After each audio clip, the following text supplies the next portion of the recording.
guys, how's it going? Thanks a lot for stopping by and welcome to ZBL. Now, moving on with soloing over Autumn Leaves, I've decided to put a collection of phrases together for you, because looking at and analyzing and breaking down phrases that are already there, that have been tried and tested, is really such a great way of learning to create similar phrases of your own. Okay, and so let's get straight into it, and let's get to know and learn these phrases one by one. Okay, so let's learn that first phrase, all right. And this very first instance, I thought it'd be a great idea to actually ascend with my line. And so I basically created an ascending line that would ascend throughout the first 8 bars of the changes, so basically the first A section. But now, I mean, some of the notes will actually come back down a little bit as we go through the 8 bars, and that's because if I just kept going up and up and up, the 8 bars would be just too long, and I would get to the end of my bass very quickly, and so I couldn't really fill 8 bars up with just ascending, you know. So what it is really, it's the general direction of the line that is ascending, and you'll see that very, very soon in a minute now.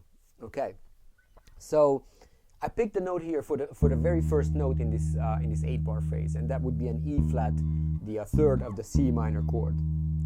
And what I'm going to do now, I'm just going to take you through this phrase chord by chord, and then we'll play the whole thing. Okay, so for the first chord, for the C minor 7, I started on the E flat, played a D, which is a melodic, quite melodic, the 9th scale note of C minor, back to the E flat, the 3rd, now the F, which is a scale note again, now to the G, which is the 5th of the C minor, also scale note, and back to the 3rd, now back up to the 5th again, and up to the 7th.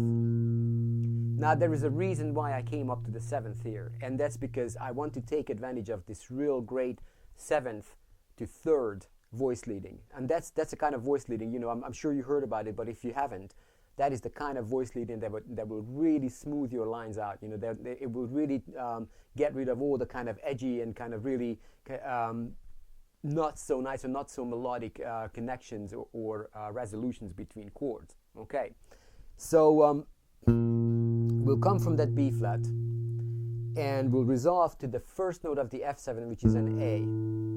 Okay, so far we had,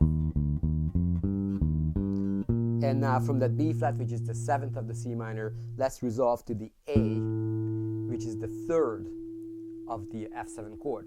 And I'm going to play a very similar kind of motif here on this F7, so I'll play the A, G, A, B flat, C, and I'm going to carry on up to this A here, so I can actually start to play up in these higher registers here. And then a C, and then an E flat, and that would be the 7th of the F7 chord. So far we had the 3rd, the A, the 9th, the G, back to the 3rd, a scale note, the B flat, up to the 5th. Now changing position and playing this A here on the A string, the 3rd again, then the C, the 5th, and the E flat, the 7th of this chord. And now that would resolve down to the D, which is beautiful because that's the 3rd of the B flat major chord. So again, I had a 7th to 3rd resolution between the F and the B flat 7 chord. Okay, and then from there, I'm just going to use my scale a little bit. So I'm going to go with the B flat major scale from the D. So it's D, E flat, F, E flat, and now D. Let's go up to a 5th there to the F and to the B flat to the root of this chord, and come down to the 7th to the A of this B flat major chord, and that will now take me to the E flat major 7 chord, sharp 11 as well with the A in there. Okay, so but that's the 3rd of this E flat chord. So again, I had a 7th to 3rd. Okay, although these are 2 major chords, it's still a 7th of this B flat major down to the 3rd of the E flat major. All right. And I thought that actually we played a fair few notes so far, so I thought maybe at the end of this 4-bar little section, I would actually just play a little ornament on these G notes. So just a G, an F, which is the 9th of the E flat, and then back to the G, like that. Okay. And now that I had a little bit of rest, now I'm going to carry on. I'm going to take my hand again a little bit higher, and you can see in 4 bars we actually kind of came up all the way to the real highest registers, at least of this bass anyways. Okay, so for the A half diminished chord, I'm going to start on the C again, so start on the third, and play a little bit of a scale again, so C, D, E flat, D, and now back to the C, so it was the third, fourth, fifth, fourth, third of this A Locrian scale, yeah, and then up to the E flat again, to the G, which is the seventh of this chord, yeah, and now I'm going to resolve to the F sharp of the D7 chord. Let me just see actually that I did that right. So C, D, C, E flat, D, C, D, that's right, and then a G, which is the seventh, and now back to the E flat, and now to the F sharp of the D7 chord, which is the third of the D7 chord. So again, it wasn't exactly a 7th to 3rd because I put this E flat in between, but I thought that would be a real nice little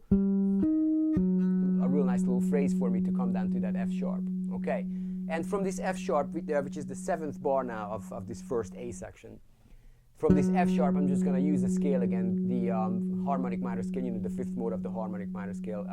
If you're really not very up with these scales yet, go back to the videos where I explained all of the scales for this tune, so you'll find it in there. Okay, so let's just carry on with this D dominant 7th chord, and which will be the 5th mode of the G harmonic minor.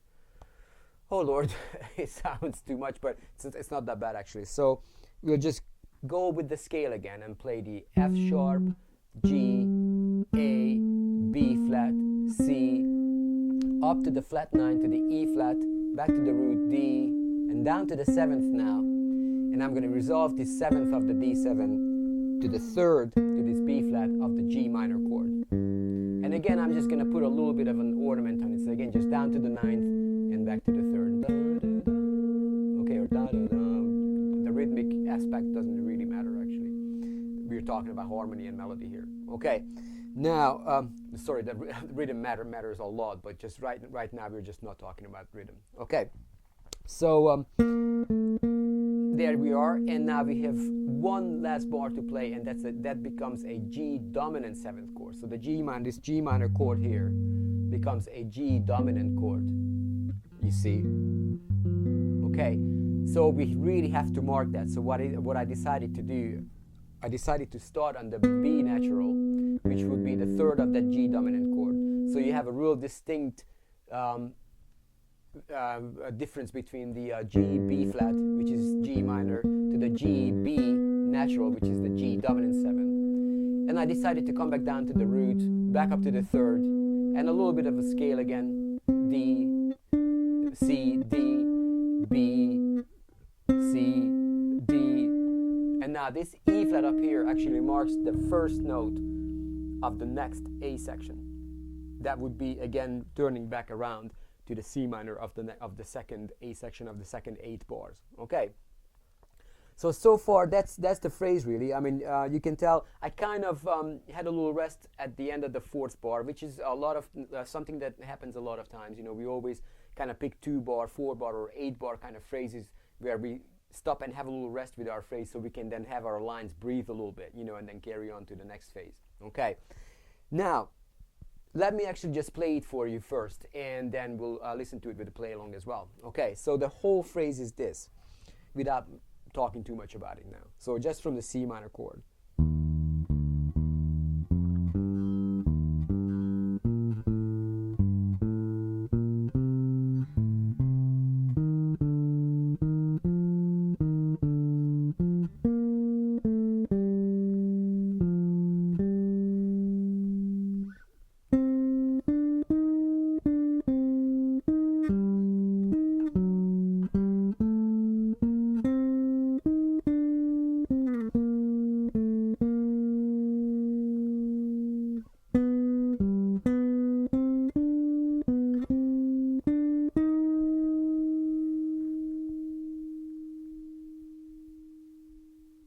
Okay, so that's the phrase itself, and I'm really hoping that your ears were able to kind of pick out the harmony just by listening to this one-line phrase, and that's something that you really want to aspire to eventually, to make melody out of harmony. And this was kind of one way to do that, because we used chord tones. We also use scale notes. A lot of times I really just try to start on the third of the phrase, which is a real melodic note, but a very strong note harmonically as well. So it's a real great note to pick to start a phrase from. Also, you know, coming down from the seventh as the last note in the chord, resolving to the third of the next chord again. So I really try to put a lot of harmony in there, but some scale notes as well.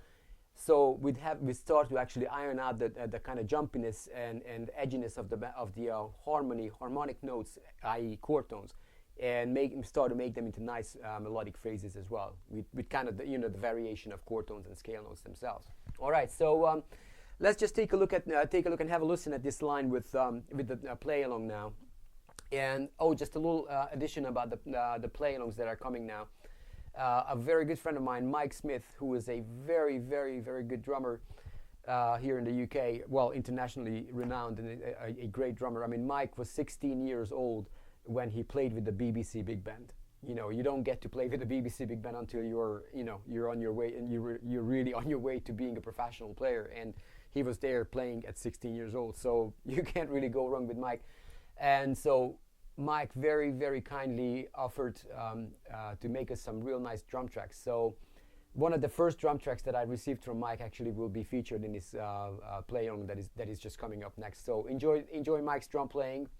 Have a listen to the bass line. Have a listen to this solo line with the chords, and enjoy the sound of all these notes, of all these phrases against the chords here. Okay, so I'm just gonna say goodbye, you guys. I'm just gonna put on this play-along, and I will see you in the next video, and we'll discuss the second phrase that I came up with for you. Okay, thanks a lot, and I'll see you next time.